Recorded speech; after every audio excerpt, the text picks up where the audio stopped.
Hello there, friends. Welcome back to another episode of Generation Tech. My name is Alan. People like to say that investing in the Starship manufacturing industry is risky. And yes, this is a volatile industry.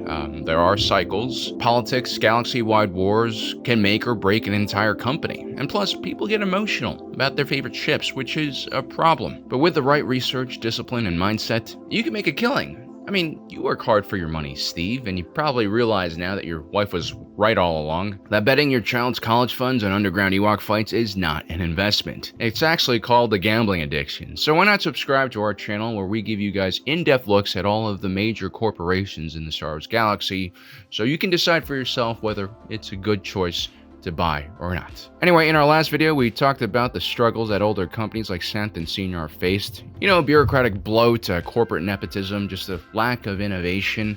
Well, a lot of older companies face this kind of problems, and the company we're going to talk about today has also been around almost nearly as long as Senior has. But instead of being controlled by one single family, this company has exchanged hands more often than the Darksaber has over the course of history. But before we talk about what company that is, if you guys spend a lot of time on the phone, you know it's pretty hard to find a game that can keep you entertained. That's why I'm excited to introduce you to our sponsor, Astra, a rewards app for Android that helps you discover new games, complete tasks with them, and earn coins which can be traded in for gift cards with PayPal, Google Play, Amazon, and more. It's truly a win-win situation. Make your screen time more productive and earn some extra cash for beer, coffee, death sticks. Astra is only available for Android devices. Once you download it from the Google Play Store, you can browse through their robust library of video games ranging from hyper-casual to mid-core levels of commitment. Astra also has a tracking system to show you what games you're playing and what your high scores are. You can also invite your friends to play and get a bonus when they complete their first task. New users of Astra will receive 200 free coins plus a welcome coupon. Additionally, you'll double the rewards for the first game you play. But this offer is only available within the first 24 hours of you registering. Also, make sure to log into the app every day to receive daily rewards and weekly bonuses in coins which you can trade for gift cards. So what are you waiting for? Download Astra today and discover your next favorite game and start earning rewards for playing.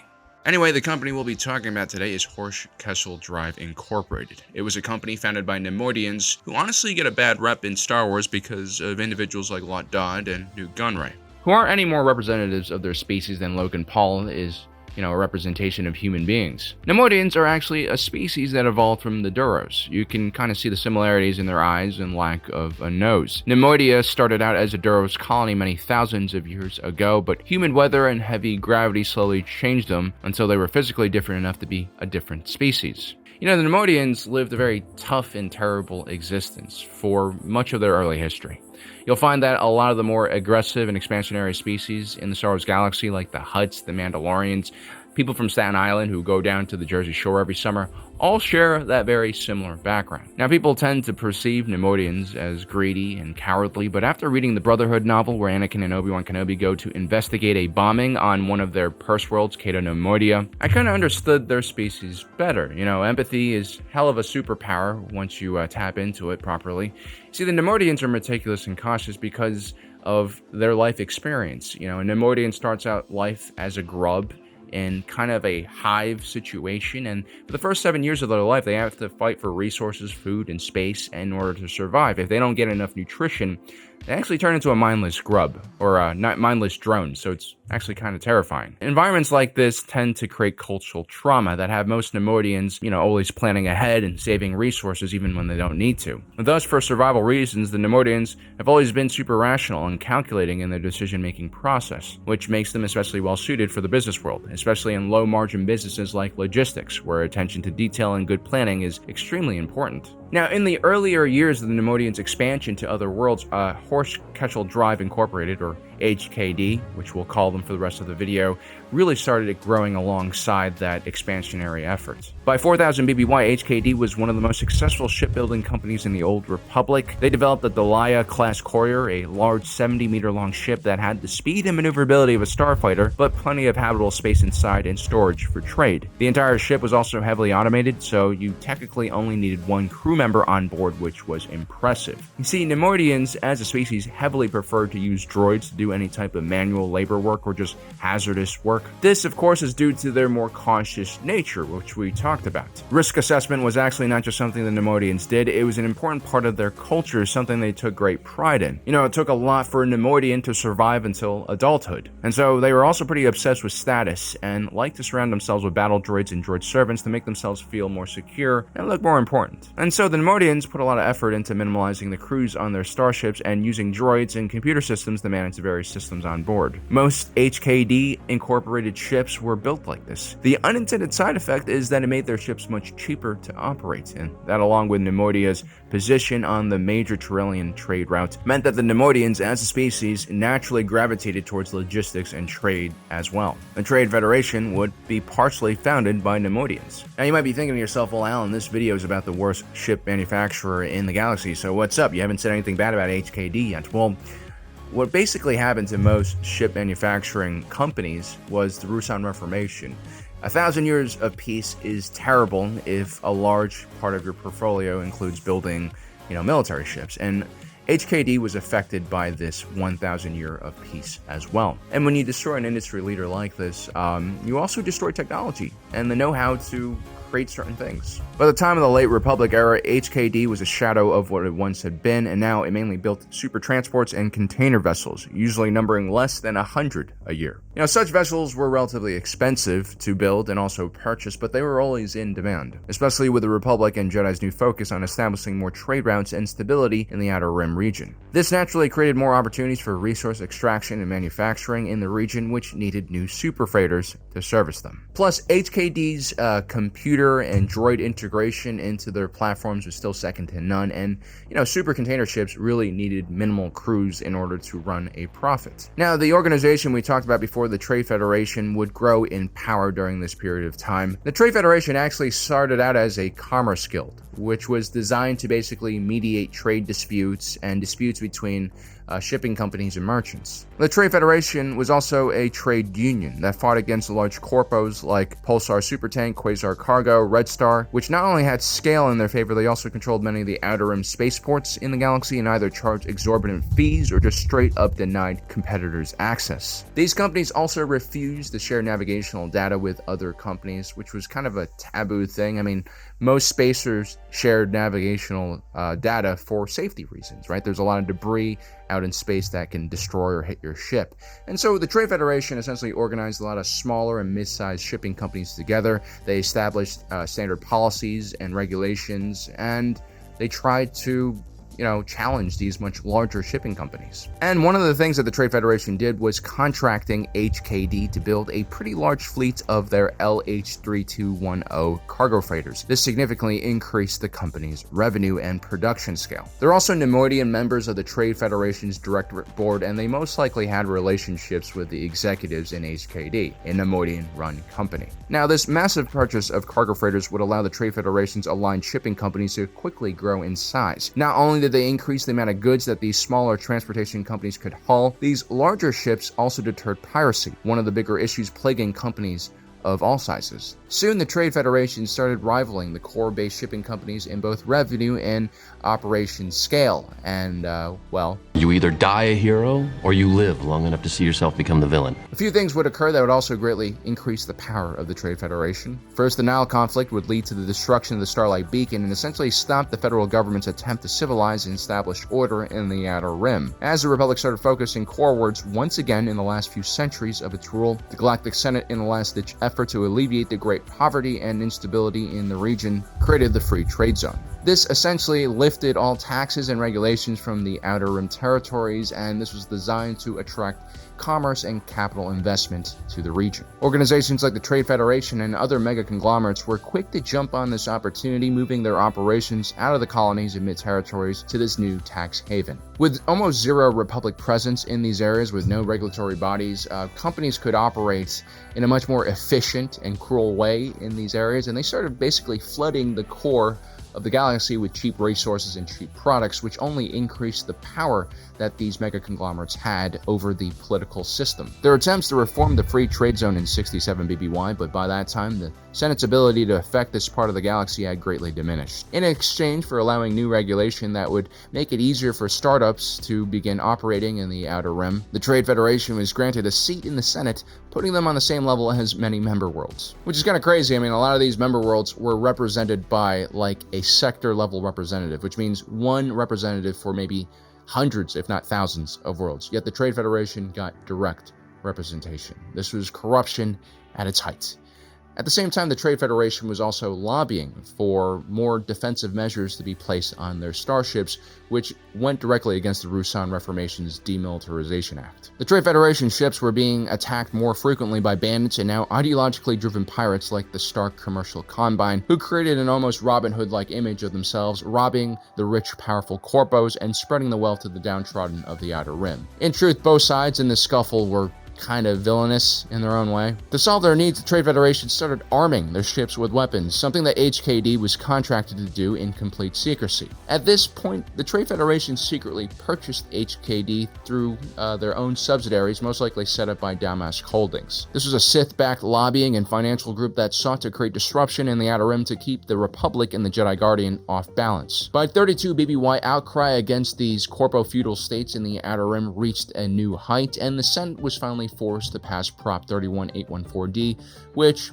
brought taxation back to this region. This would affect most corporations operating in the Outer Rim, but none would be more affected than the Trade Federation, which would report huge losses as a result. In an act of protest, they would blockade the entire planet of Naboo, hoping that their own proposed bill in Senate would pass as a result. This is clearly an unwise move to blackmail the Senate and also carry out an unprovoked attack against a member state, but the Sith that set the situation up perfectly. Due to the Trade Federation's power and allies in the Senate, and the Republic's lack of political will to punish them, along with no federal military that could actually intervene, the Naboo blockade dragged on longer than it should have, which ultimately led to Queen Amidala of Naboo calling for a vote of no confidence in the Galactic Senate. With sympathy for Naboo and their plight at an all-time high, the Senator of Naboo was quickly voted into the Chancellor's office. He also happened to be a Sith Lord who orchestrated this entire crisis like a true political maestro. But like a true Sith, Palpatine would abandon the Trade Federation, and soon after, Viceroy New Gunray would be put on trial. It would also become very clear that HKD freighters, those same LH-3219 cargo freighters we talked about before, have been retrofitted into battleships with shield generators, weapon emplacements. The massive cargo area in these 3,000-meter diameter vessels had also been turned into staging grounds for battle droids, tanks,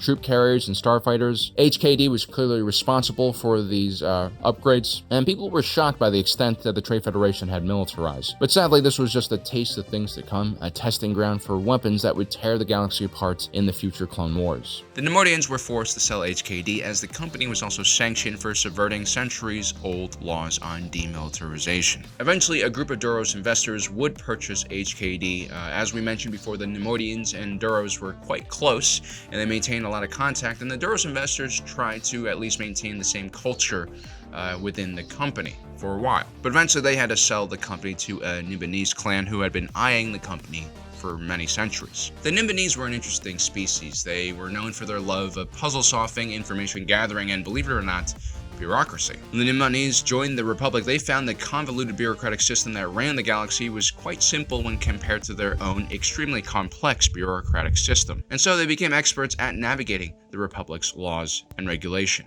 And HKD at this point had become a puzzle that no one really wanted to tackle. I mean, they were no longer profitable. They had very ancient technology that needed upgrading. They needed a lot of investment in R&D. And their association with the Naboo blockade made them toxic from the point of view of most within the financial community. The Nimbinese were able to buy HKD on the cheap, and they immediately started trimming the fat, which makes a lot of sense. They got rid of the departments that weren't really making money, but then they started looking at other cost-cutting measures. They started lowering benefits for their workers. They started squeezing their vendors, and this led to a destruction of the morale in the company, and a lot of the lead designers in HKD would leave. The beginning of the Clone Wars, however, created opportunities for everyone in the shipbuilding industry. While most reputable companies like Incom, Quant Systems, Engineering, and Slan and Corporal competed for Republic contracts, HKD, already in the Republic's political doghouse, so to speak, found new customers in the enemies of the Republic, the Separatist Alliance. The Trade Federation's new gunray, along with many leading members of the Outer Rim mega conglomerates, made up the council for the governing body of the Separatist movement, and they were already HKD customers from the past. And so it made a lot of sense that HKD would become one of the main ship suppliers for the Confederate Navy. Not that either side really had a choice in the matter. It was just a necessary business cooperation. Now you'll notice the three ships we talk about in this next section all started life as freighters. They're basically just commercial ships with bolted on things to make them into warships.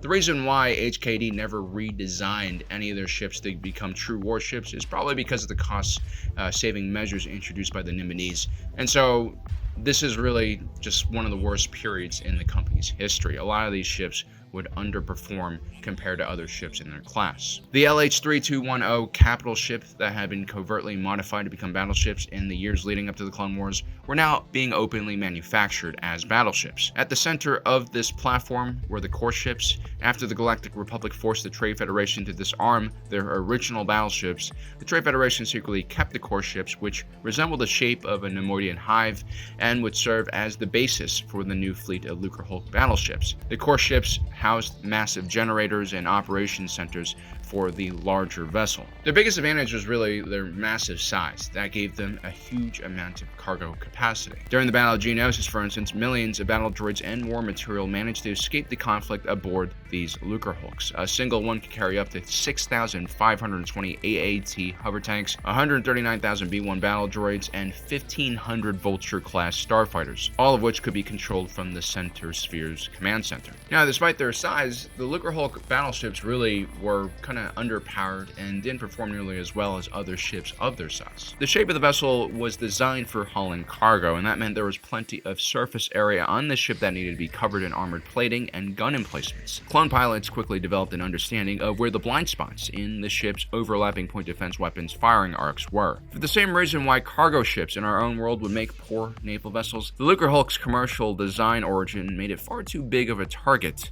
to hit, and it really didn't have enough defensive capabilities to protect it. The vessel would ultimately have to rely on massive swarms of droid fighters to defend itself properly. Another one of HKD's products was the Munificent-class star frigate, which was originally designed for the IGBC for hauling valuables and patrolling its territory. These ships had a skeletal look because there were actually very minimal pressurized compartments on this ship. This ship had a very small crew and was mostly powered by droids and computers. Also, most of the cargo containers could be docked externally, although there was a large area in the front of the ship where you could store things internally. The Munificent-class star frigate also didn't have a hangar, so fighters were docked externally as well. The structural integrity of this vessel was quite questionable. Instead of having a solid superstructure, a series of tensor fields and inertial compensators helped the ship maintain its rigidity, which instantly became a problem once the power generators took a hit, and they often did in the middle of a battle. Like the Lucrehulk, the Munificent class also had weapons bolted onto its surface and relied heavily on droid fighters for cover. The ship could carry an impressive 150,000 B-1 battle droids. This was by far one of the most numerous vessels that HKD produced, with over 10,000 units delivered to the CIS Navy. Lastly, we have the Recusant class destroyer, which was created for the Commerce Guild. This is another relatively skeletal design thanks to HKD's preference for automated ships. Although the droid brain that actually navigated for this ship was quite antiquated, and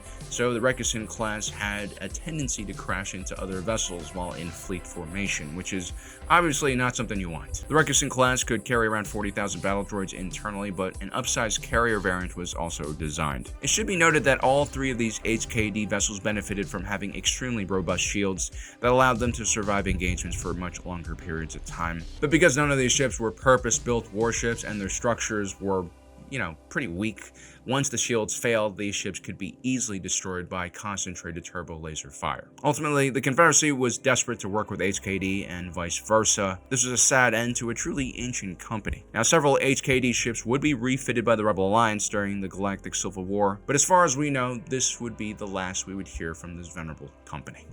Well, there you have it, guys. I hope you enjoyed today's video. Don't forget to subscribe and hit that notification button down below so you don't miss out on the rest of our awesome content. As usual, I'd like to remind you guys that I am not a fiduciary. I'm not actually giving you financial advice here. I'm a spice runner. I'll see you next time.